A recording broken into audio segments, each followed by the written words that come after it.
सन्मान्य कुलगुरू ई वायुनंदनजी, ज्यांचं आजच्या या कॉन्फरन्समध्ये बीज भाषण होतं, कीनोट स्पीकर जे होते ते सन्माननीय कुलसचिव डॉक्टर दिनेशजी बोंडे, आपल्या सारडा महाविद्यालयाच्या मॅनेजमेंटचे प्रेसिडेंट सन्माननीय अभयजी सारडा, आपल्या महाविद्यालयाचे प्राचार्य डॉक्टर वशिष्ठजी चौबे,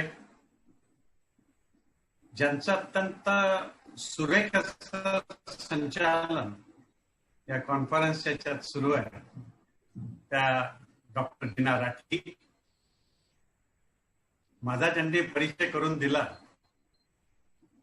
त्या डॉक्टर संगीता जोंजा, डॉक्टर नमिता, या कॉन्फरन्सचे कन्व्हेनर आणि आमच्या यशवंतराव चव्हाण मुक्त विद्यापीठ स्टडी सेंटरचे केंद्र संयोजक डॉक्टर नितीन सराफ, सर्व सारडा कॉलेजचे आमचे सहकारी प्राध्यापक, इतर कर्मचारी वृंद, या कॉन्फरन्समध्ये जे कोणी बरेचसे आमचे रिजनल डायरेक्टर जॉईन झालेले आहेत, डॉक्टर पी के मोहनजी नांदेडवरनं, डॉक्टर नाखलेजी मुंबईवरून, डॉक्टर धनंजय माने नाशिकवरून, डॉक्टर मेहरे नागपूरवरून, तर सर्व आमचे रिजनल डायरेक्टर, माझे काही सहकारी देखील रामनाथ माळुंजकर वगैरे जॉईन झाले, डॉक्टर तडस सर प्राचार्य डॉक्टर संजय खडसे, इतर सर्व पार्टिसिपंट, एखाद्याला कोणाचं नाव सुटेल तर सर्व आमचे केंद्र संयोजक, इतर प्राचार्य वर्ग, पुनश्च एकदा सर्वांचं या ई कॉन्फरन्समध्ये मी यशवंतराव चव्हाण महाराष्ट्र मुक्त विद्यापीठ विभागीय केंद्र अमरावतीतर्फे हार्दिक स्वागत करतो. खरोखरच एका चांगल्या विषयाला घेऊन आजची एक कॉन्फरन्स होत आहे. त्या जे काही बदलतं स्वरूप आहे त्या बदलत्या स्वरूपामध्ये आपल्याला मध्ये देखील बदल कसा आला पाहिजे आणि निश्चितपणे कोविड-19 जे काही आव्हानं उभी केलेली आहे त्या आव्हानांसोबत संधी देखील काय आहेत याच्यावर आपण चर्चा करूया. मित्रांनो, आपण सगळेजण जाणतात, मी त्या आकडेवारीत जाणार नाही, पण कोविड-19 हे एपिडेमिक नाही, इट्स अ पॅन्डेमिक. पॅन्डेमिक काय असतं की पॅन्डेमिक ज्याचा प्रभाव किंवा एखाद्या त्या साथीच्या रोगाचा प्रादुर्भाव एखाद्या संपूर्ण देशात किंवा एखाद्या पूर्ण खंडात, जसा आशिया खंड आहे, युरोप खंड आहे, पूर्ण खंडात किंवा विश्वात होतो तेव्हा त्याला पॅन्डेमिक म्हटलं जातं, महामारी. तर या कोविड-19 ही जी आपत्ती आलेली आहे, आपल्याला ते फक्त इतके लोक मेले, इतके दुरुस्त झाले, इतके बाधित झाले, ते आकडेवारी आपण पाहत समज होतो की हे स्वास्थ्याशी निगडीत आहे. तसं अजिबात नाही. ही आपत्ती फक्त स्वास्थ्य विषयक नाहीये, ही एक मानवी आपत्ती आहे, ही एक आर्थिक आपत्ती आहे, ही एक मनोसामाजिक आपत्ती आहे. खरं म्हणजे या कोविड-19 या विषाणूंनी संपूर्ण जगामध्ये हैदोस घातलेला आहे आणि एक दहशतीचं वातावरण निर्माण केलं. आपण जर बघितलं तर या आपत्तीने मानवी जीवनाच्या जवळपास प्रत्येक अंगाला, प्रत्येक क्षेत्राला प्रभावित केलं.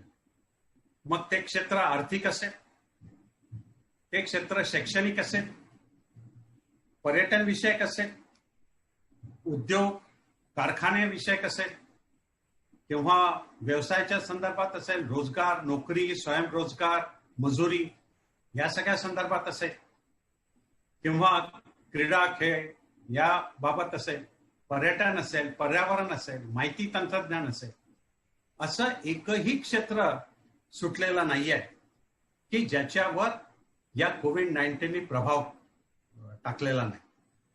आणि नुसता प्रभाव नाही, हा विपरीत परिणाम मॅक्सिमम याच्यामध्ये तुम्हाला दिसेल.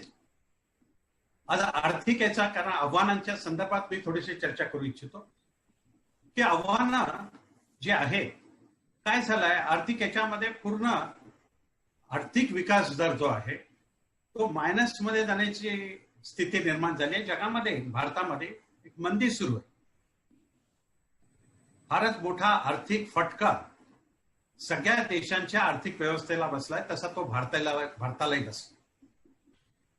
उद्योग कारखान्यांची स्थिती काय आहे, व्यवसायांची स्थिती काय आहे? आजच मी वाचत होतो की एकट्या हॉटेल इंडस्ट्रीला भारतामध्ये 10,000 कोटीचा फटका बसलेला आहे. एअरलाइन्सला 4,000 कोटीचा फटका बसला. कारखाने बंद आहे, आता हळूहळू सुरू व्हायला लागले अनलॉकच्या ह्याच्यामध्ये, पण बऱ्याच मोठ्या प्रमाणात अजूनही कारखाने बंद आहेत. आपल्याला दिघाडी मजदूर, मायग्रंट लेबरचे प्रॉब्लेम माहिती आहेत. लोक पायी मुंबईवरनं उत्तर प्रदेश, बिहारला गेले, वेगवेगळ्या ठिकाणी 400, 500 किलोमीटर, 1000 किलोमीटर लोक पायी गेले. त्यांच्यावर प्रचंड प्रभाव झालेला आहे.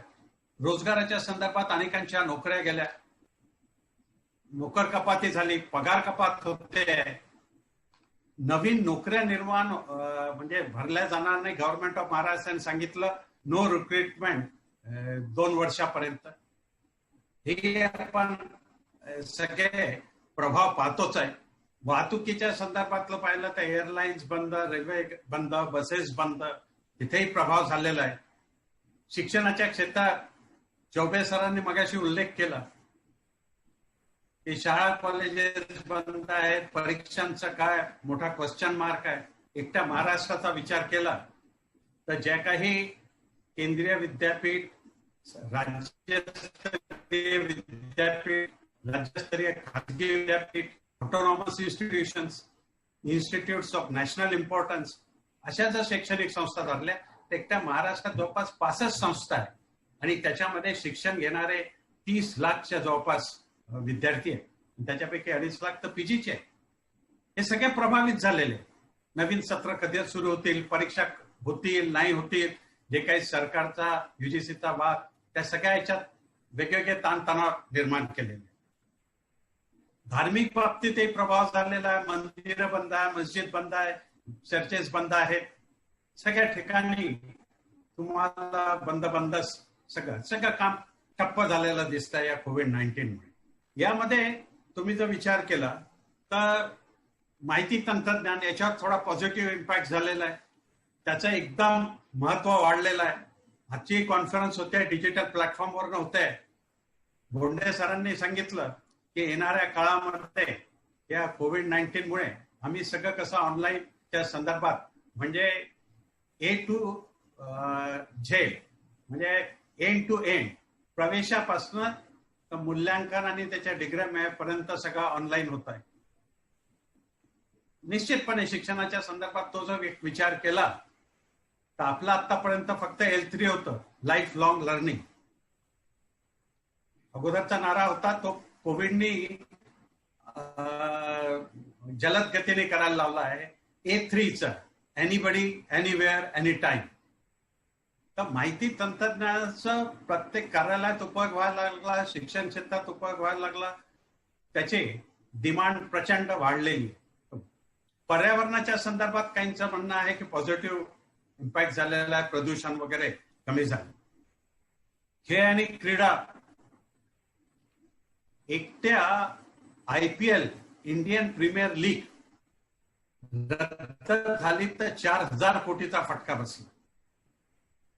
एकूणच तुम्ही क्रिकेट असेल, हॉकी असेल, वेगवेगळ्या ऑस्ट्रेलियावरची विरुद्धची सिरीज असेल, याचा तर 12 लाख कोटीचा फटका हे सामने न होऊ शकला मुळे. सभा समारंभ बंद झालेले.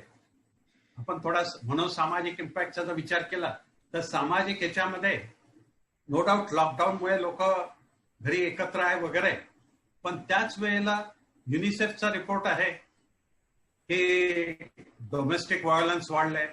चाइल्डलाईन इंडिया फाउंडेशनचा रिपोर्ट आहे की चाइल्ड अब्यूज, बालकांसोबतचे दुर्व्यवहार वाढलेले आहेत. एक ज्याला म्हणतात होस्टाईल नेबर्स, लोक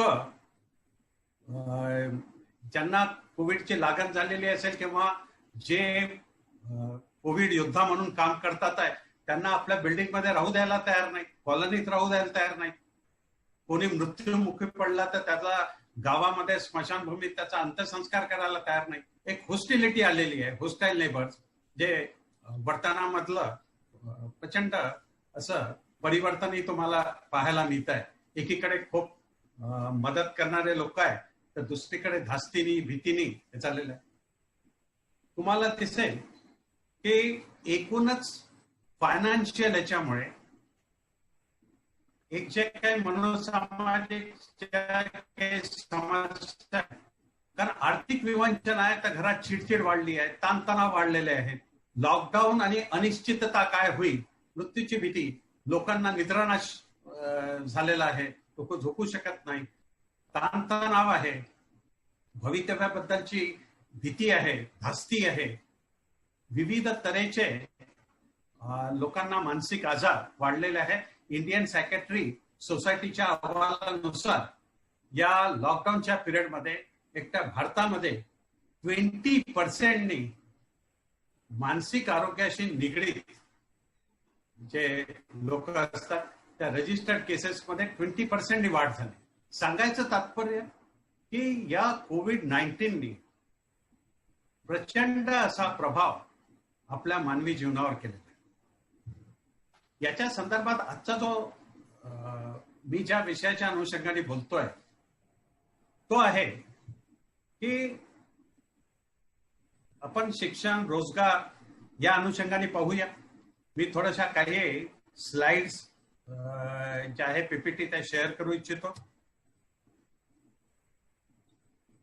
host sir, I'll help you out, sir.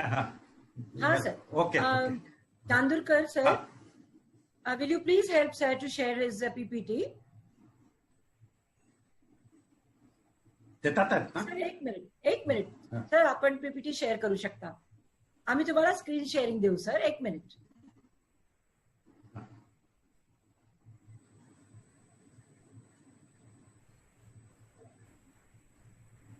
हाँ सर, सुरू करा. Okay please please. हा येस. नाही होस्ट एक मिनिट सर. ये we'll help you out sir. Please. हाँ सर.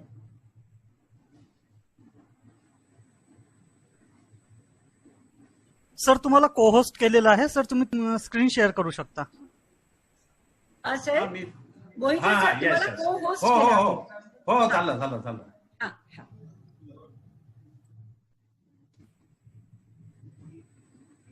दिसतंय.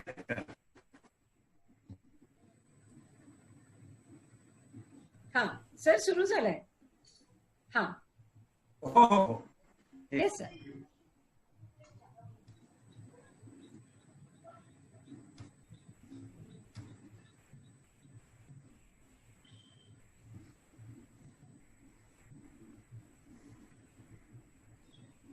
या कोविड-19 महामारीच्या संदर्भात मी आताच आपल्याला तसं सांगत होतो की जे काही वेगवेगळे प्रभाव झालेले आहेत ते स्वास्थ्यविषयक झालंय, आर्थिक झालंय, रोजगार झालाय, कारखाने उद्योग बंद पडलेले आहेत, पर्यटन, खेळ व क्रीडा या सगळ्या संदर्भातला मी आपल्या पुढे थोडक्यामध्ये मांडलं. आपल्याला दिसेल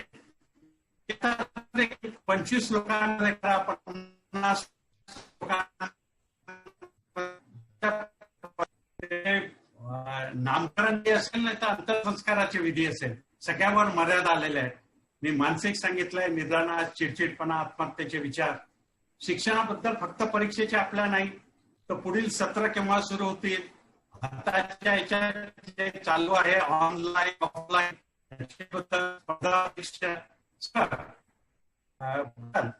एक सगळ्या संभ्रमावस्था या पार्श्वभूमीवर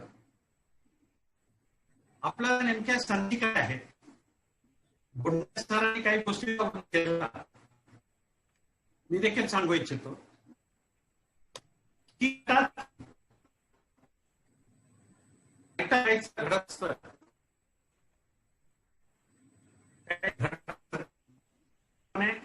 अनेक स्पर्धे संधी आपल्याला ओळखता आल्या पाहिजे. त्या संधीचा सोनं करता आलं पाहिजे किंवा संधी निर्माण करता आल्या पाहिजे. आणि ज्या काही संधी आहे we should grab the opportunities. आपण संधी त्या हिरावून घेतल्या पाहिजे. कारण संधी आपल्या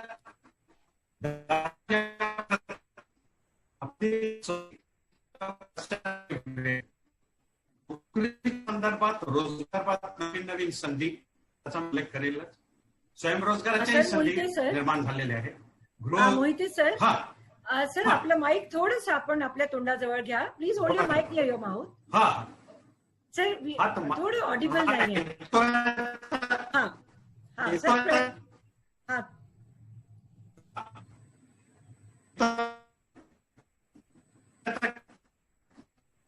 येतोय का हा सर येतो. मॅडम आवाज?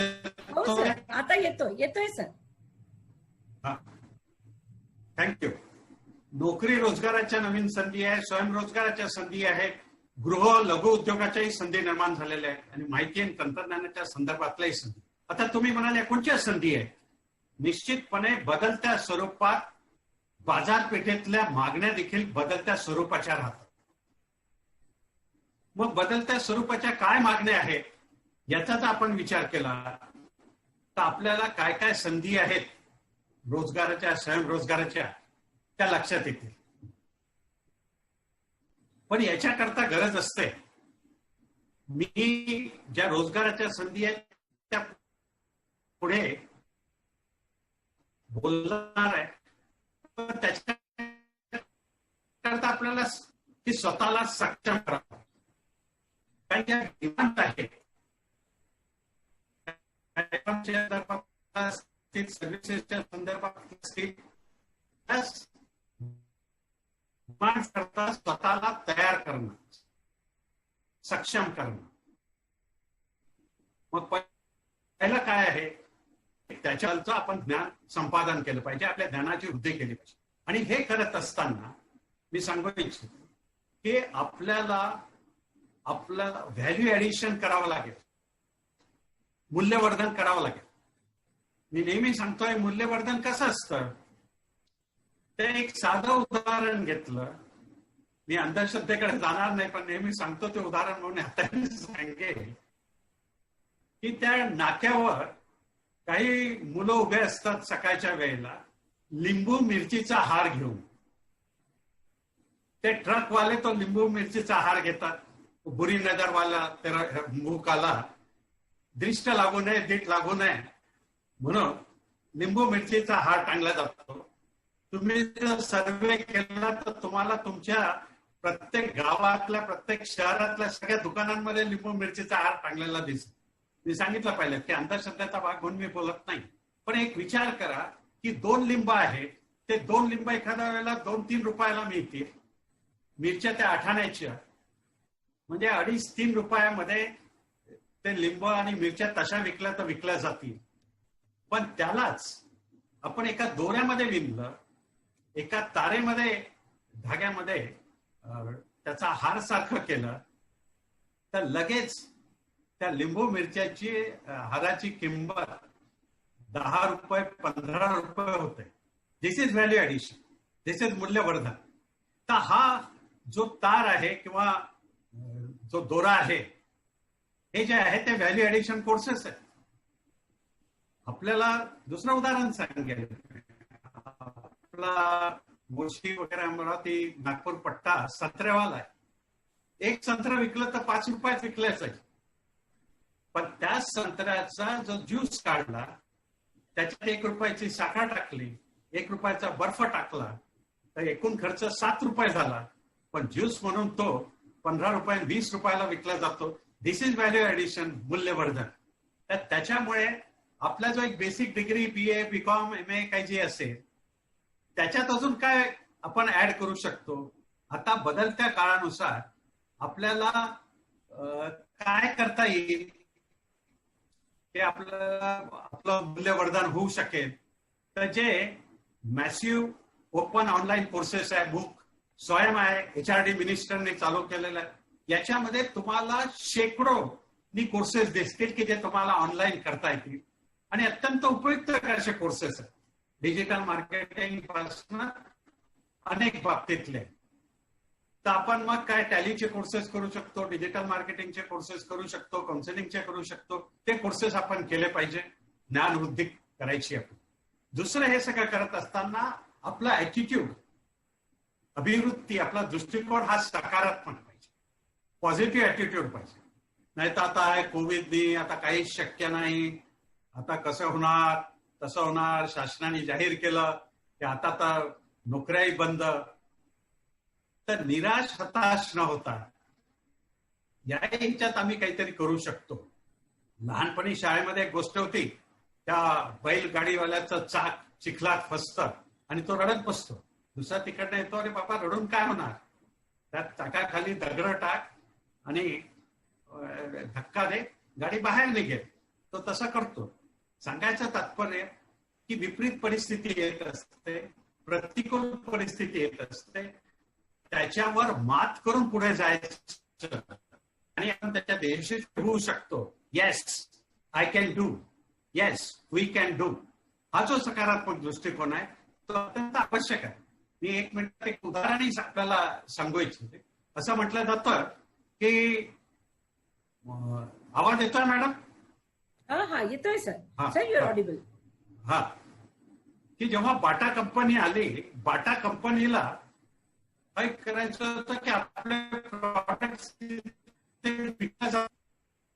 आमच्या सारख्याला सांगितलं की भारतामध्ये आपलं प्रॉडक्ट विकलं जाईल का. आमच्या सारख्याने सर्वे केला, आम्ही जाऊन पाठवलं. भारत लोक अंग्या पायाने येतात, पायात चपला जोडे घालतच नाही, त्याच्यामुळे इथे आपला काही माल विकलाच जाणार. कंपनीला वाटलं की काही दिवसानंतर पुन्हा दुसऱ्याला सांगितलं की अरे बाबा सर्वे कर. त्यांनी काही शहरात गावामध्ये सर्वे केला, त्यालाही आढळलं की लोक चपला वापरतच आहे, नंग्या पायानीच, अनवाणी पायानीच हिंडतात. पण त्यांनी रिपोर्ट दिला की भारतामध्ये कोणीच चपला जोडे वापरत नाही, त्याच्यामुळे आपला सगळा माल इथेच खपू शकतो, विकला जाऊ शकतो. फक्त गरज आहे लोकांमध्ये चपला जोडे वापरण्याचे जागृती करण्याची. आणि तुम्हाला दिसेल की त्यानंतर बाटा कंपनी आले, किती मोठ्या प्रमाणात जोड्या चपला विकला गेला. तर आपण या संकट काळात देखील काय काय पॉझिटिव्ह आहे ते पाहिलं पाहिजे आणि यशस्वी होऊ शकतो हा दृष्टिकोन ठेवून पुढे गेलं पाहिजे. आपल्याला स्वतःमधले तंत्र कौशल्य वाढवावं लागतील, काही कौशल्य असतील ते शार्पन करावे लागतील आणि काही नवीन तंत्र कौशल्य शिकावं लागतील. विशेषतः आताच्या कोविड-19नी आपल्या समोर हे आणलेलं आहे की डिजिटल कॅपॅबिलिटीज आपल्याला वाढल्या पाहिजे. आपल्याला वेगवेगळे प्लॅटफॉर्म्स असतील, ते झूम असेल, गुगल असेल, मॅक्स असेल, काय त्याचा वापर करता आला पाहिजे. ऑनलाईन मिटिंग्स घेता आल्या पाहिजे, ऑनलाईन डॉक्युमेंटेशन करता आलं पाहिजे, ऑनलाईन रेकॉर्डिंग करता आलं पाहिजे. कारण उद्या सगळे कारखाने, उद्योग, शिक्षण क्षेत्र, सगळ्या ठिकाणी प्रायव्हेट संस्था हेच पाहतील की कोणाला कोण टेक्नोसॅव्ही आहे, कोणाला सगळं माहिती तंत्रज्ञानाची सगळे कला कौशल्य हस्तगत आहे, त्याला नोकऱ्या दिल्या जातील. म्हणून आपण डिजिटल कॅपॅबिलिटीज वाढवल्या पाहिजे, आपण सक्षम झालो. दुसरं महत्वाचं आहे की दक्ष राहणं, अलर्ट राहणं, सजग राहणं. आपल्या भोवताल जे काही आर्थिक, सामाजिक, राजकीय होतात आहे त्याच्यावर नेहमी आपलं बारीक लक्ष असतं.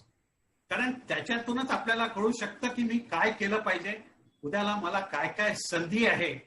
म्हणजे म्हटलं जातं ना की डोळे उघडे घेऊन समाजात वावरलं पाहिजे. ते वावरलं तर तुम्हाला संधी आपोआप दिसायला लागतात. मी त्याचा पुढे उल्लेख करणार आहे की कशा कशा लोकांना संधी दिसल्या. आणि आताच्या जगामध्ये अत्यंत महत्वाचं जर काही असेल दॅट इज इनोव्हेशन, क्रिएटिव्हिटी. नाविन्यता काय, सर्जनशीलता काय. कारण किंमत जगाला तुम्ही त्याच पद्धतीने, मी कालपर्यंत ते कॉन्टॅक्ट सेशन वर्गात जाऊनच घेत होतो, तुम्हाला पटकन सुचलं पाहिजे की आता तर कॉन्टॅक्ट सेशन मी मोबाईलवर घेऊ शकतो का, मी कॉम्प्युटरचा उपयोग करून घेऊ शकतो का, काय नवीन पद्धती मी आणू शकतो ते आपण बघितलं पाहिजे. तर त्या नाविन्यताला आजच्या जगामध्ये किंमत आहे. दुसरं, स्वतःवर विश्वास ठेवायला शिका. Trust your self. ज्याचा स्वतःवर विश्वास आहे तो कुठेही कधीही अपयशी होणार नाही. आणि हे करत असताना चिकाटी ठेवावं लागेल, संयम ठेवावा लागेल आणि आपल्या प्रयत्नांमध्ये सातत्य ठेवावं लागेल. कारण प्रयत्नात सातत्य नसेल तर तुम्ही कधीच यशस्वी होऊ शकणार नाही. म्हणून ट्रस्ट युअरसेल्फ हे नेहमी लक्षात घ्या की माझ्या भविष्याचा करता धरता मीच आहे,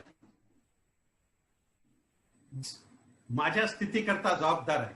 जे काही मी आहे आणि जे काही उद्याला होईल त्याची जबाबदारी मी म्हणून माझीच आहे हे स्वीकारा आणि एक विश्वास ठेवून तर तुम्ही नक्की यशस्वी व्हा.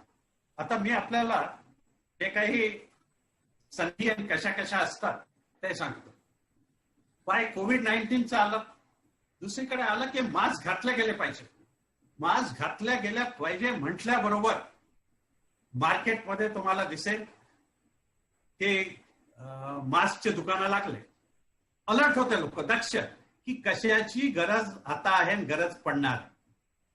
मग वेगवेगळ्या तऱ्हेचे मास्क आले. तुम्ही एका बाजूला पाहू शकता की मास्कमुळे चेहरा असा एवढा लपला जातो, लोकांनी तुमचं तोंड आणि नाकाचं चित्र काढूनही मास्क तयार केलंय. म्हणजे मास्क लावल्यानंतर तुम्ही मास्क लावला आहे असं देखील वाटणार नाही. तुमचा जो काही सुंदर चेहरा आहे तो सुंदर दिसेल, मास्कमुळे तोंड लपला जाणार नाही. माझ्याकडे त्या दिवशी एक जण ऑफिसमध्ये आला लॉकडाऊन मध्ये की सर मास्क पाहिजे आहेत का, आम्ही 12 रुपयाला एक याच्याप्रमाणे देतोय, असं असं कापड आहे, डबल लेअर आहे वगैरे, सगळं मार्केटिंगचे जे काही फंडे असतात ते त्यांनी सगळे सांगितले. पण याच्या पुढची स्टेप अत्यंत महत्वाची आहे. तो मला म्हणाला सर वाटलं तर तुमचं वायसीएमचा लोगो आणि वायसीएमई देखील आम्ही त्याच्यावर छापून देऊ. लक्षात घ्या की उद्या एखाद्या ऑर्गनायझेशन मध्ये, एखाद्या फॅक्टरीमध्ये, एखाद्या कॉलेजमध्ये मास्क आणि ते कॉलेजवाले विद्यार्थी, कॉलेजवाले प्राध्यापक ओळखले गेले पाहिजे तर त्यांचा लोगो आणि त्यांचं नाव सहित मास्क शिवू शकतो. तर विविध तऱ्हेचे मास्क हे कसे आले मार्केटात? कारण मार्केटमध्ये येत असताना काही लोकांचं या घडामोडींवर लक्ष होतं की कशाची गरज पडते आणि पडणार आहे आणि त्याच्यामुळे त्यांना धंदा मिळाला. त्यांचा उद्योगधंदा एखाद्याला दुसरा असेल, तो धंदा कोविडमुळे ठप्प झाला असेल, पण ते ताबडतोब स्विच ओव्हर झाले आणि त्यांनी हे दुसरे धंदे सुरू केले. तुम्हाला त्याच वेळेला अजून लक्षात येईल की आपल्याला वारंवार सांगितलं जात आहे, WHO कडनं सांगितलं जात आहे, आयुष मंत्रालयाकडनं सांगितलं जात आहे, शासनाकडनं सांगितलं जात आहे की सतत हात धुवा, सॅनिटायझरने करत जा, सतत निर्जंतुकीकरण. मग अशा ह्याच्यामध्ये आपल्याला कल्पना आहे की नाही माहित नाही, पण सगळ्यात पहिले जे सॅनिटायझर आले, स्प्रे वाले, हे चायनाने मार्केटमध्ये आणले. चायनाने त्याच वेळेला असेही स्प्रे आणले की जे नोटावर मारता येईल, कागदांवर मारता येईल, सॅनिटाईज करायला. म्हणजे एकीकडे विषाणू त्यांच्याकडनं निघाला, पण त्याच वेळेला कशा कशाची गरज पडणार आहे हे चायनाने ओळखलं आणि हे सगळे स्प्रे, सॅनिटायझर्स मोठ्या प्रमाणावर चायनामधून मार्केटमध्ये आपल्या इकडे आले. सॅनिटायझरचा भाव काय, कारण कधी वापरायची गरजच पडलेली नव्हती. तर 200 रुपये म्हटलं तर 200, 400 रुपये म्हटलं तर 400 लोकांनी खरेदी केले. एक एवढी छोटीशी अशी बॉटल चायना मार्केट मधून आणि ते करू शकतात. त्याच्यात एक असं एक लाल लाईट लागतं एवढं, असं काहीतरी आपल्याला वाटतं की इथे क्रिया वगैरे काही चालू असेल, काहीच नाहीये. एक त्यांनी त्याला अट्रॅक्टिव्ह बनवलेलं आहे. ते मार्केटमध्ये 600-600 रुपयाला विकलं गेलं, काही ठिकाणी 300 रुपयाला विकलं गेलं. त्याची प्रत्यक्ष किंमत एखाद्या वेळेला 100 रुपये नसेल. मग आता त्याच वेळेला आलं की सॅनिटायझर घ्या, हँडवॉश घ्या, त्याला हाताने एका हाताने हाताचा स्पर्श त्याला होतोय, ते होऊ नये म्हणून लोकांनी पायाचा वापर करून सॅनिटायझर हातावर घेता येता जे चित्रामध्ये दाखवतोय हे इक्विपमेंट्स आणले, खूप इझी आहे. हे मार्केटमध्ये 750 पासून तर वेगवेगळ्या ह्याच्यापर्यंत 5000 मिळतात. पण हे सगळे फोल्डिंग वाले वगैरे सगळे आणले काही येऊ शकले, कारण कोणाचं तरी याच्याकडे लक्ष होतं, ते अलर्ट होते की सॅनिटायझर स्पर्श न करता हातावर घेता आलं पाहिजे. हँडवॉश जे काही आहे लोशन ते स्पर्श न करता हातावर घेता आलं पाहिजे. तर पायाने दाबलं की हातावर लोशन येईल, त्या हाताला चोळू शकतो. मला सांगायला एक आनंदही वाटतो की आपल्या यशवंत चव्हाण महाराष्ट्र उच्च विद्यापीठाचे जे फायनान्स ऑफिसर आहे मगन पाटील, त्यांचा मुलगा आहे क्षितिज पाटील.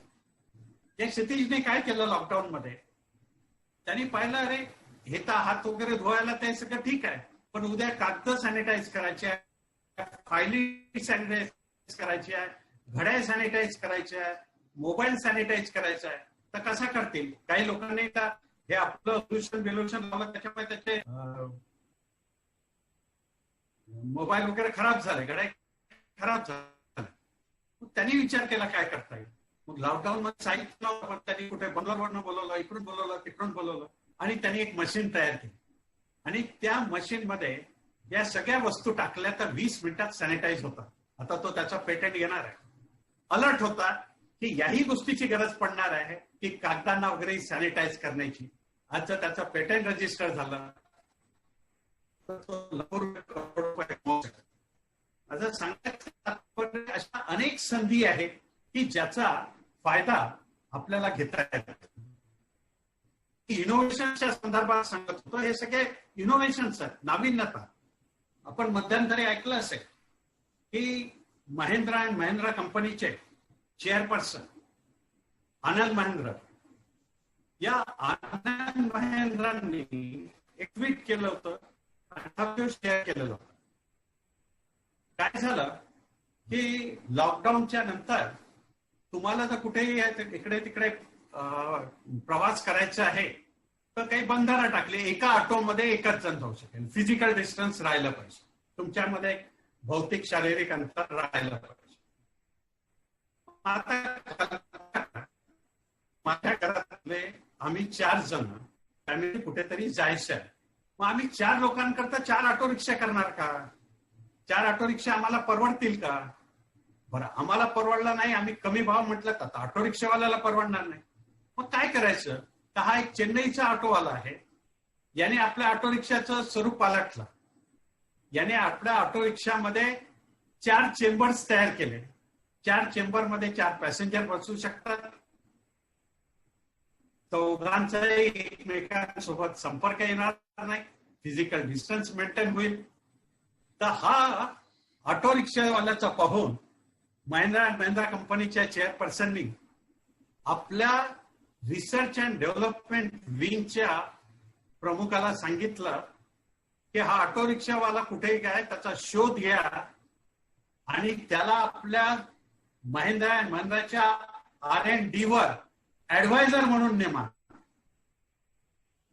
आपल्या मित्रांनो लक्षात येईल की इनोव्हेशनला या जगामध्ये किती महत्व आहे, की एका ऑटो रिक्षा ड्रायव्हरला महिंद्रा अँड महिंद्रा सारखी कंपनी जी अनेक जीप्स, ट्रॅक्टर्स, गाड्यांची निर्मिती करते, त्यांच्या रिसर्च अँड डेव्हलपमेंट विंगवर नाही. त्याच्यात नाविन्यता काय आहे, इनोव्हेशन्स काय, क्रिएटिव्हिटी काय हे पाहिलं जातं. म्हणून माझं मगाशी सांगणं होतं की अशा अनेक संधी आहेत आपल्याला की जर आपण नाक कान डोळे उघडे ठेवून आजूबाजूला बघितलं तर मला काय काय करता येईल.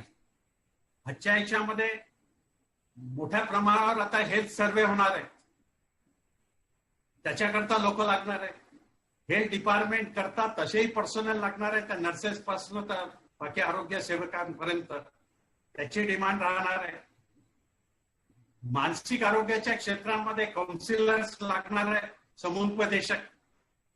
कारण लहान मुलापासून तर वयोवृद्धांपर्यंत अनेकांना या कोविड-19 मुळे अनेक मानसिक आजार जडलेले आहेत आणि पुढेही ही स्थिती अशी राहिली तर फार मोठं क्षेत्र हे काउन्सिलिंगचं ते क्षेत्र आहे.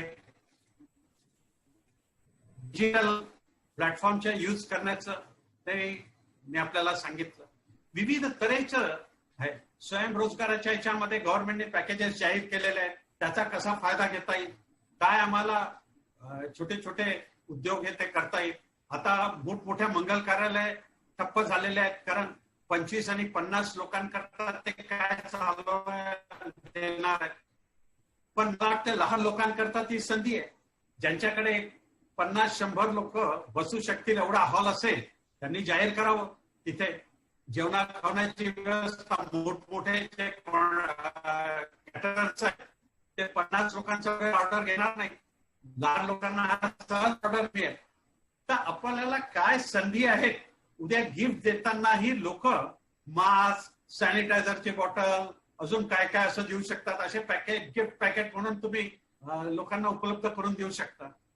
मुळात शोध घेतला तर तुम्हाला रोजगाराच्या आणि स्वयंरोजगाराच्या एक संधी ठिकाणी मिळणार आहेत. मित्रो, मी एक सरते शेवटी, कारण वेळेच्या मर्यादा लक्षात घेऊन, एक अजून हा एक व्हिडिओ शेअर करतोय.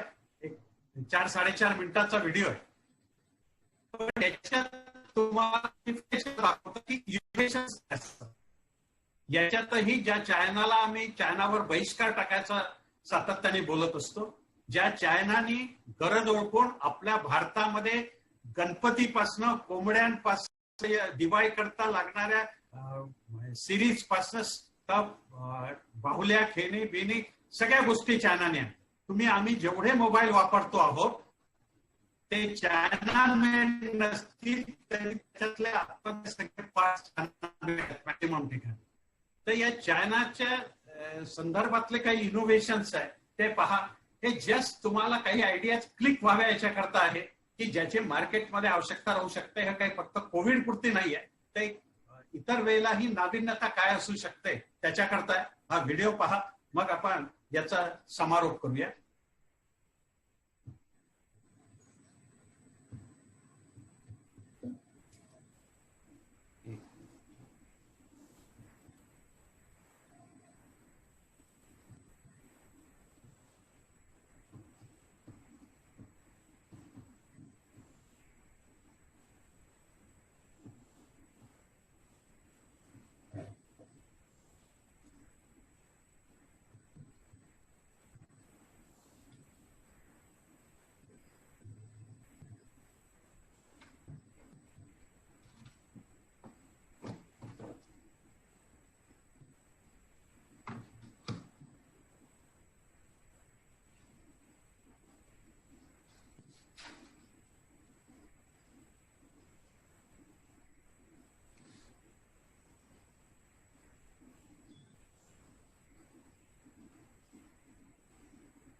मित्रांनो, आपल्या लक्षात आलं असेल की किती रोजच्या वापरण्यात येणाऱ्या वस्तूमध्ये देखील किती नाविन्यता आणता येते, इनोव्हेशन आणता येतात. अशाच प्रकारे आता या कोविड-19 मुळे आलेल्या प्रसंगामध्ये अनेक गोष्टी राहू शकतील. उद्याला क्लासरूम अरेंजमेंट बदलू शकते. उद्याला शिकवण्याकरता अनेक प्राध्यापक काही टेक्नोसेव्ही नाही आहे, पण त्यांना ई कंटेंट तयार करायचं आहे, तर ई कंटेंट तयार करण्याकरता तुम्ही मदत करू शकता. एवढ्या मी आपत्ती सांगितल्या, या सगळ्या आपत्ती रिसर्चचे सब्जेक्ट होऊ शकतात. वेगवेगळे त्याच्यावर रिसर्च आर्टिकल संशोधन केले जाऊ शकतात आहे. वेगवेगळ्या तऱ्हेची मदत, लायब्ररीचं सिटिंग अरेंजमेंट बदलू शकते, हॉस्टेलची राहण्याची अरेंजमेंट बदलू शकते, हॉस्टेलच्या दरवाजावरच सॅनिटायझर या सगळ्या गोष्टी येऊ शकतात, कपबोर्ड बदलू शकतात. तर काय बदलू शकतं, काय लोकांना लागणार आहे, काय घरी लागणार आहे, काय कॉलेजला लागणार आहे, काय कार्यालयांना लागणार आहे, याचा जर विचार केला तर अनेक वस्तूंची निर्मिती लघुउद्योग गृहोद्योगातून होऊ शकते आणि तुम्ही स्वतःचा उद्योग सुरू करून देखील भरपूर काही कमवू शकता. मला वाटतं आज इथे विद्यार्थ्यांपेक्षा आमचे प्राध्यापकगण संमिलित जास्त प्रमाणात आहे. निश्चितपणे आपली जबाबदारी आहे. शिक्षक हा राष्ट्र निर्माता असतो असं म्हटलं जातं. शिक्षकांनी बरोबर जर मार्गदर्शन केलं, बरोबर जर दिशा दाखवली विद्यार्थ्यांना, तर निश्चितपणे त्याचा फायदा होत असतो. आपल्या मुक्त विद्यापीठाच्या याच्यातूनही आपल्या मुक्त विद्यापीठाच्या परीक्षा ज्यांनी BA वगैरे केलं असे लोक आता MPSCचा जेव्हा निकाल लागला तर डेप्टी कलेक्टर पासनं नायब तहसीलदार आणि काय औषधं वगैरे तो निरीक्षक वगैरे या सगळ्या पदांवर आपल्या मुक्त विद्यापीठाचे विद्यार्थी लागले. नांदेड विभागातले त्याच्यामध्ये प्रामुख्याने विद्यार्थी आहेत. तर स्पर्धे परीक्षेची वगैरे तयारी करू द्या, पण वास्तविकता लक्षात घेऊन इतर काय संधी आहेत याचंही विद्यार्थ्यांना जाण द्या. कुठेही क्वालिटी संदर्भात विद्यार्थ्यांना समुपदेशन करत असताना आपल्या कॉन्टॅक्ट सेशन्स मध्ये किंवा परीक्षेच्या संदर्भात कुठेही कॉम्प्रोमाइज करू नका. त्यांच्या लॉंग टर्मचा विचार करून त्यांना योग्य मार्गदर्शन करा. तर मला वाटतं याचा फायदा नक्कीच सगळ्या आपल्या विद्यार्थ्यांना होईल. पुनश्च एकदा मी राधाबाई सारडा महाविद्यालयाचं व्यवस्थापन मंडळ, त्यांचे प्राचार्य, आमचे केंद्र संयोजक, महाविद्यालयाचे सगळे सहकारी प्राध्यापक आणि आज जे काही याच्यामध्ये सहभागी झालेले आमचे सगळे मित्रच आहेत, प्राध्यापक वर्ग, प्राचार्य वर्ग, आमच्या विभागीय केंद्राचे माझे सहकारी याच्यात सहभागी झाले, त्या सगळ्यांचं मनपूर्वक आभार मानतो. आपल्या या रिजन मध्ये ऑनलाईन कॉन्टॅक्ट सेशन मध्ये लाहोटी महाविद्यालय असेल, सारडा महाविद्यालय असेल, डायट असेल, श्री शिवाजी शिक्षण महाविद्यालय असो, हे वाशिमचं सावित्रीबाई फुले महाविद्यालय असेल, या अनेक महाविद्यालयांनी खूप चांगल्या तऱ्हेने कामगिरी केली आणि म्हणून अख्ख्या महाराष्ट्रामध्ये 8,000 ऑनलाईन सेशन झाले असतील तर जवळपास 3,000 ऑनलाईन सेशन हे फक्त अमरावती विभागात झाले आणि ते शक्य होऊ शकलं सगळ्या अभ्यास केंद्राचे प्राचार्य, प्राध्यापक आणि आमचे समंत्रक आणि विद्यार्थ्यांनी दिलेला प्रतिसाद याच्याबद्दल मी त्यांच्या सगळ्यांचे मनपूर्वक आभार मानतो. ऑनलाईन सेशन घेण्यामध्ये महत्वाची भूमिका आमच्या विभागीय केंद्राचे रामनाथ, प्रकाश मानकर, गुल्हाने, सहाय्यक मनोज यांनी बोलाची भूमिका वठवली होती. त्यांचेही अभिनंदन करतो, त्यांचेही आभार मानतो आणि पुनश्च एकदा एक सुंदर हे ई परिषद आयोजित केल्याबद्दल सारडा महाविद्यालयाचे आभार मानतो. मला संधी दिल्याबद्दल खूप खूप